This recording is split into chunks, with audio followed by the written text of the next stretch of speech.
Good afternoon. I'm here with my guest, Anthony. I'm sorry, Michael Anthony. I'm sorry, I was a little confused there for a minute. He wrote the book pronounce it for me. Civilianized. He's here to talk about it. It's about his post-traumatic stress syndrome when he came back from a tour of duty in Iraq. Let me read you a bio of Michael Anthony. Michael Anthony is a veteran essayist and memoirist. He is the author of The Mass Casualties, A Young Medic's True Story of Death, Deception, and Dishonor in Iraq, which received a starred review from Publishers Weekly.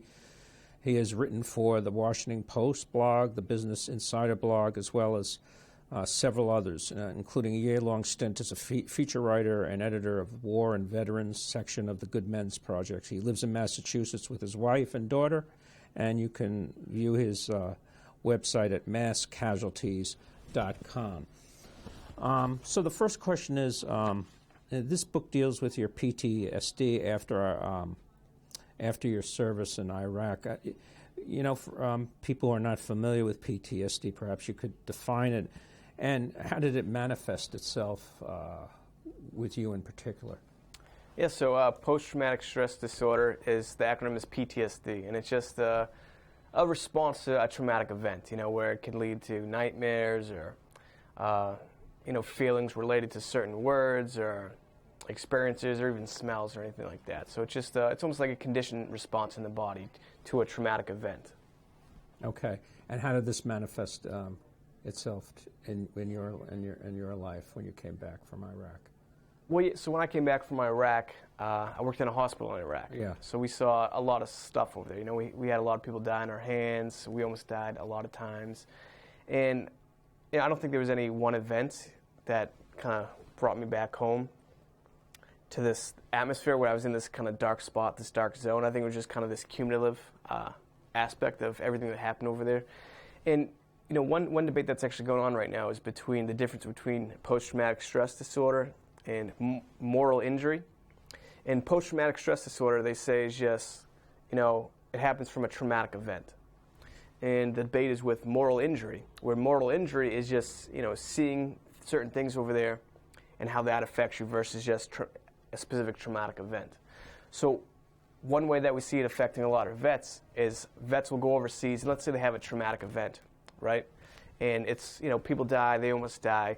But if it's in the context of them serving their country or doing what's right, whatever, it's fine, they can deal with it. But if they come back home and all of a sudden the context changes, whether they look at the politics and they say, oh, we shouldn't even been in Iraq in the first place and those people died needlessly. Just an example, not to get in politics, but if the context of that changes where before the same situation happened, they didn't have post-traumatic stress disorder from it because there was the context of serving their country. If they came back home and the context changes, then it can become a type of moral injury, where it wasn't the traumatic event that affected them, it was the change of context, the moral injury. So right now there is a big debate going on between post-traumatic stress disorder and moral injury, and what is what, and what is affecting vets when they come back home. So I think when I came back home, it was kind of a bit of that contextual change of what I saw over there versus coming back home and saw and experienced back here. Yeah, I remember my late father was a World War II veteran, said he couldn't leave his apartment, his mother's apartment after coming back from combat and in Europe. I was going to ask you, you wrote that the main problem for many returning vets is peace. Maybe you can just expand on that. Yeah, absolutely. A lot of people think it's, war that affects soldiers. We're talking about all this post-traumatic stress disorder, and just to put it in context for people back home, every day in the United States, 22 veterans kill themselves, every day. Veterans, if we look at veterans as a minority group, they've got the highest rates of suicide, highest rates of depression, highest rates of drug abuse, and also highest rates of homelessness, just across the board. And some of these things that are affecting veterans is it's the aspect of coming home, I think. You know, the title of the book is Civilianized, right? So if we look at everything that happens in war, right, and a lot of people want to just blame the war for, you know, all these stats hitting veterans, right? Everyone wants just to blame the war. You know, they see people die, they almost die. It's got to be the war, right? But the fact of the matter is that veterans are more likely to kill themselves at home when they're at peace than at war. So if it's all these things in war that are affecting veterans, they'd be more likely to actually kill themselves while going through these things. And in fact, you wrestled with that. Yeah. Right. But in actuality, vets are coming home months and years later and then killing themselves. There's something about that aspect of serving in war and then coming home, and it's that coming home that kind of contextualizes or puts it in a certain way that has these veterans, you know, seeking that way out, that way through the gun out. Well, why you would think that in the midst of all that tension overseas and your life on the line all the time, that would cause them to maybe just, you know, they couldn't take it anymore and they would kill themselves. But you say it happens right here. Yeah. I mean, I think that is a big misconception that people have, that it's actually being in war that affects these soldiers in this way. Because why wouldn't it? Why do you think that's the case? Well, I think there's a lot of reasons, but some of the reasons that I think of, you know, if you think of war, yeah, there's a lot of bad stuff in war. I mean, forget politics for a second, forget all the politics, but just war itself, you know, the killing, the dying, the hard times, the harsh times, the good leaders, the bad leaders, you know, seeing people die, almost dying yourself. Wars, you know, it's one of the roughest things out there to experience. But at the same time, war does offer things that other aspects of life doesn't offer. I mean, when you're over there, there's a sense of passion, a sense of adrenaline, a sense of brotherhood. I mean, you're surrounded by a dozen men who are willing to give the life for you, who are willing to give, you know, everything they have for something that they believe in, right? And you're pushing yourself as a human being. You're pushing yourself further than people believe they can go, right? I mean, you're going days without food, days without sleep, right? You're going weeks for just a couple hours of sleep at night, you know, weeks for just 1 or 2 meals. And what you're doing at war is you're pushing yourself more than you ever thought you could go, and you're serving something greater than yourself, right? In your mind, again, we're forgetting politics, but you're serving something greater than yourself. And then when you come home, it's all gone. All your brothers that you serve with that are willing to, you know, live and die for you, we all go back to different parts of our worlds, and you're left with just, you know, the random stranger honking at you in traffic, right? That sense of purpose and adrenaline is gone, right? And that aspect of pushing yourself to be 100% of yourself, because in war, you got to be at your top, right? I mean, Doug has to be at his top. Whatever your peak is, you got to be that 24/7 in war. Whatever Michael's peak is, he's got to be that 24/7 at war. But you come back home, and you can give 60% of yourself, 50% of yourself, and still, you know, make a decent living as some slup working 40 hours a week. So I think part of the aspect is coming home, and civilian life just doesn't demand 100% of you. So once you're at war, you see what it's like to be that man. So it's almost a high. Exactly. You see what it's like to be that person at 100%, and you come back home, and you just don't see that 100%. Nothing calls forth you to be that 100%. That's why you see guys doing multiple tours, right? You see a lot of vets becoming adrenaline junkies, you know, chasing all these things, or chasing it through drugs, right? Because they're chasing that dragon. They're looking for that high again because they've lost the sense of brotherhood. They've lost the sense of passion and adrenaline. They've just, you know, lost that feeling of pushing themselves to that 100%. And then they come back home, and I think that's what sends a lot of these guys towards that kind of downward spiral, you know, where it kind of loses that meaning, you know, once you've felt it, and then you kind of lose it. Mm-hmm. Again, that's one theory. I mean, there's a lot of things out there affecting these veterans, but from what I've talked with a lot of veterans and worked with a lot of veterans as well, too, I mean, I can kind of, from my own experiences, from talking to all these guys, you can see it. I mean, they miss it. Now, you know, Vietnam, of course, they were demonized, the soldiers coming back because, you know, it was the big anti-war movement. I'm wondering what was the reception for you guys, what is and the reception for you guys when you came home. I know you said there was a lot of aggravation when people said thank you for your service, like you felt that was just some token where they really didn't understand what exactly you did. And can you maybe talk a bit about that? Yeah, I mean, there was no...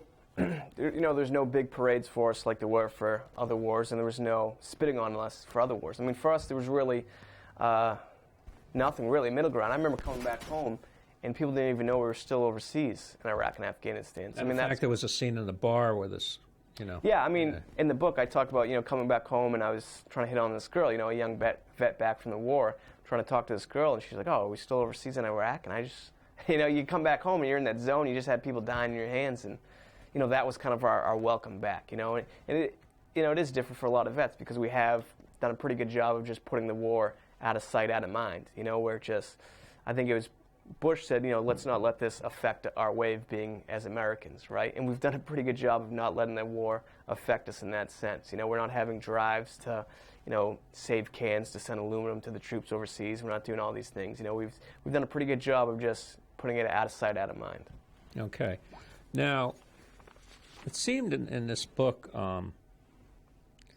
you almost seemed to be itching for a fight with people all the time. Like you wanted to get into a fight, like it would almost provide you a catharsis, a relief from your inner turmoil. Could you talk a bit about that?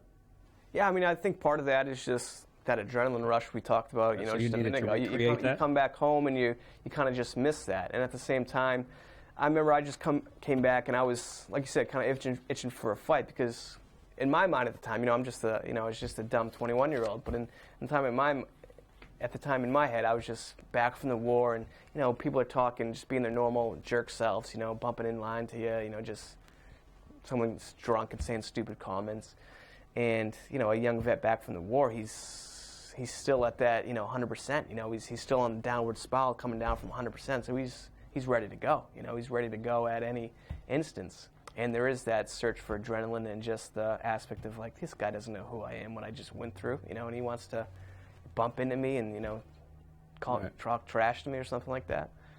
Now, you went to therapy for PTSD. I know I've worked at McLean's for 34 years, and we've dealt with people with PTSD, not only from the war but from real life. Real life, what I mean by real life. So, I mean, do you think there's adequate avenues for veterans to get help for their PTSD now? I mean, I think there's a lot out there for veterans. I think the hardest part is actually getting veterans to come in. I think there's some stat that out of so many veterans diagnosed with PTSD, only 50 at max 50% will even seek help for it. So I think the hardest part is getting these vets to actually search for that help that's out there. I do think there are a lot of programs out there looking to help vets, and they're experimenting with a lot of different things. So I mean, there is stuff out there. The hardest part is just getting these guys into these programs because some of the stuff out there is it's like yoga classes or meditation classes or neurofeedback or therapy. And you've got these, hardened soldiers who aren't going to want to sit down and meditate for 30 minutes or do, put on tights and do yoga. So I think the hardest part is getting these vets actually go in there. Put on tights to do that. It helps, I hear. But anyway, no, okay. So I mean, to use an old cliche, as the old saying goes, it takes the love of a good woman to cure the darkness of the soul. I mean, you had one woman before that, and then I believe, I don't know if this is your wife that you ended up with. Yeah. So in the book, so it seems that she had the right chemistry and right insight into helping you through this. Yeah, I mean, so in the book I talk about a lot of different girls I dated because I talk about all these dating classes that I started taking. As a young vet back from the war, just 21 years old, I thought, the love of a good woman would take me out of these dark times. So I started taking all these dating classes that were, these $1,000 dating classes, teaching me how to meet women and stuff like that. And, in these dating classes, they were just guys as lost as I was, even more lost. So I started taking these classes thinking it would help lead me in the right direction. And I did meet some interesting girls, but it was kind of through ulterior means, a while later that I ended up meeting the woman that would be my wife. But I think some of these dating classes gave me those first stepping stones there. I think the dating classes themselves, there's a lot of hokey, weird, kind of creepy stuff in them. But I think they gave me that first stepping stone to get in the right direction to find that woman that could take you. Did you use any of the tips you learned how to get your wife? Yeah. I think there's some subconsciously they're probably still floating around back there since I was so involved in these dating classes for a while. I think they're still floating around back there. Yeah. Now, you went to Lesley University. I got your MFA. I know we've discussed many people, fine writers, come from Lesley. Can you tell us a bit about your experience there? Yeah, I mean, I love Lesley University. Yeah. It's a low residency program, so it's just, you go there for 10 days in the summer, 10 days in the winter, and you just kind of live there, go to classes all day, workshops all day, and then the rest of the year you work one-on-one with your mentor. And for me, after I got my BA, and then I just couldn't go to Where'd you get your BA? Bridgewater State University. I got my BA in English with a concentration in creative writing. And after that, I was like, I just can't go to classes, full time anymore. And then I heard about the low residency program where you can just live there for 10 days and work one-on-one with the mentor. And I just said, that's for me. You actually live? Where do you live? In the? Well, you live on campus for 10 days. Lesley campus? Yeah. Oh. So 10 days in the summer and 10 days in the You winter. mean the campus down on in Oxford Cambridge Street? Yeah, in Cambridge. Yeah. So in the summer, you live there for 10 days. The winter, you live there for 10 days. And during those 10 days, you're just going to classes all day. You're going to workshops all day. You're going to classes all day, 10 hours a day or something like that. And you're just going to classes all day, workshops all day. There's readings at night. And then after those 10 days are up, you work one-on-one with your mentor, through email and stuff like that. You send them that. Who was your mentor? So my first mentor was Rachel Manley. Okay. And then my second mentor was Alex Johnson. Okay. And then my third mentor was Pamela Petro. And then my thesis reader was Leah Hager-Cohen. Okay. Oh, I think I know. Wasn't she with Grub Street? I think for a while. Leah? Yeah. Not sure. I'm not, but anyway. So it was a great program. Yeah. I really enjoyed it. Yeah. Yeah, she's totally immersed yourself in. Yeah. Definitely worth the money. Yeah. I know there's a big debate about whether or not an MFA is worth it. I definitely think it's worth the money. Granted, it is Uncle Sam paying the bill, but I still think it was worth for your it. MFA. Yeah, part of it. Yeah. Yeah. Well, that's great. Well, you got about 11 minutes to read from your own work, from your book. So let it rip. Sure. I mean, anything specific or? Well, how about it was amusing the dating scene with that sort of. I wanted to ask you. I didn't ask you.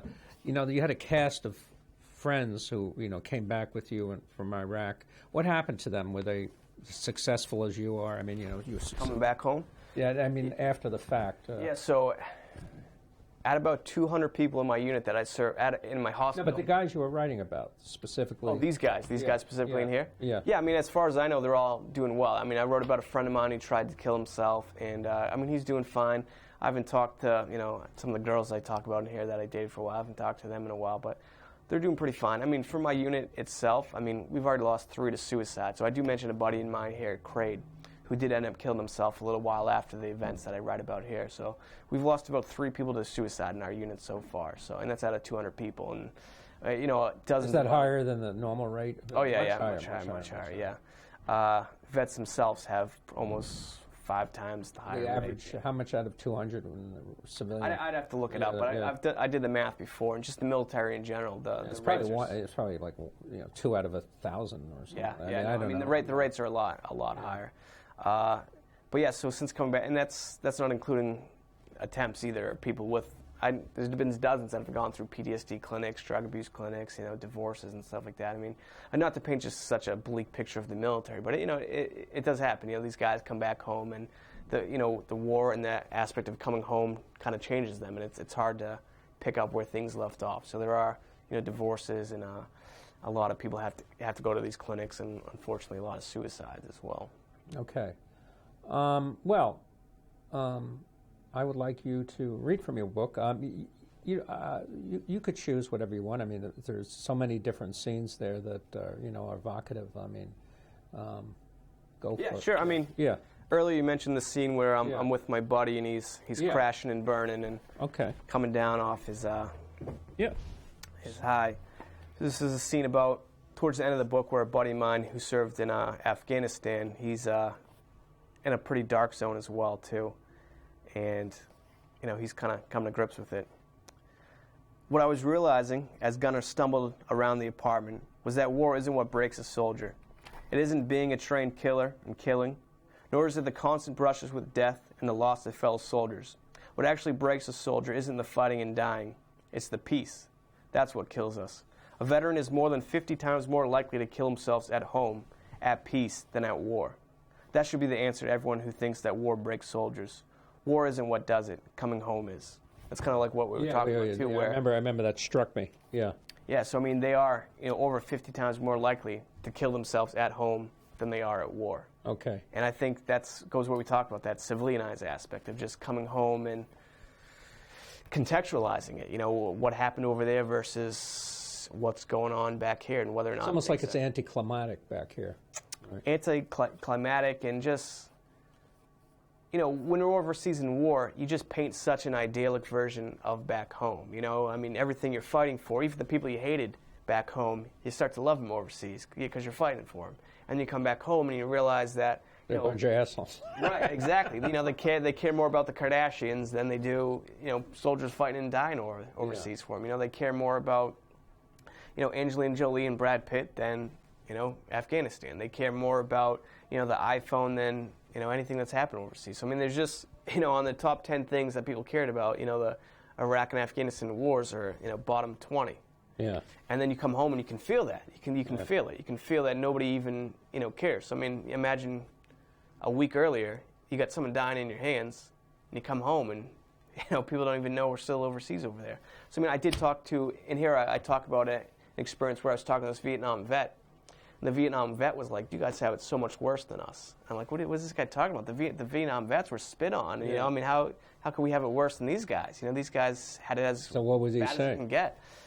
And he's just saying, "Hey, listen, at least people knew we were at war. Yeah. People don't even care about this war. Yeah, it doesn't seem. It seems like it goes on so long, and it's amorphous, and you're not fighting like a traditional armies. You're going in these little terrorist camps, and it doesn't seem like there's not. People want drama. With the big armies marching in and all that stuff. I think the part of it is the Iraq and Afghanistan conflicts. I mean, those were the longest wars we've had in U.S. history, and America can't sustain 10 years of focus and attention. We can barely keep their attention for 30 minutes an hour. Well, when they say shock and awe, everyone loved that, right?